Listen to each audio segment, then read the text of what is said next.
બીડગાડની હમણાં પરીક્ષા લેવાઈ, આપ બધા મારી સમક્ષ આવ્યા છો અને આપની જે રજૂઆત છે એ રજૂઆતને સરકાર સુધી પહોંચાડીશું. આપનું કહેવું એવું છે કે ભાઈ સીબીઆરટી પદ્ધતિ રદ કરવી જોઈએ અને નોર્મલ સિસ્ટમથી, એવું છે ને, નોર્મલ સિસ્ટમથી દર્શાવવામાં આવેલ માર્ક જાહેર કરવામાં આવે. યુવાન વિભાગ દ્વારા છેલ્લા 2 વર્ષથી વધારાની ખાલી જગ્યાઓ પડી છે તો જગ્યામાં વધારો કરવો જોઈએ.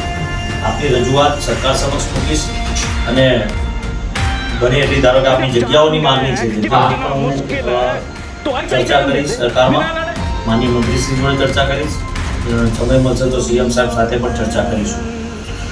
અને હું પણ એવું સ્વીકારું છું કે માનું છું, મારું પોતાનું અંગત મંતવ્ય છે એવું કે સ્વાભાવિક છે, તમે એક્ઝામ આપી છે તો આપની એક્ઝામમાં પણ માર્ક્સ જોવાનો એટલો જ હોવો જોઈએ. એટલે પારદર્શકતાથી એક્ઝામ તો લેવાઈ હશે એવું હું માનું છું સ્પષ્ટ, કારણ કે ઘણા બધા એવી ઘટનાઓ બની છે કે જેના કારણે એક્ઝામો રદ થઈ છે.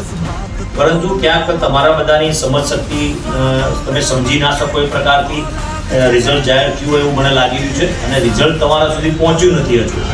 પહોંચ્યું નથી એટલે કે મીન્સ તમને હજુ ક્લિયર માર્ક્સ ખબર પડી નથી. એ તમામ પ્રકારની આપણી જે માંગણીઓ અને રજૂઆતો છે, મુદ્દા લખી આપ્યા છે 1, 2, 3 કરીને ડિટેલ સાથે, એ તમામ મુદ્દાની રજૂઆતો સરકાર સાથે કરીશ, બેસીને ચર્ચા પણ કરીશ અને બને એટલો તમને ન્યાય મળે.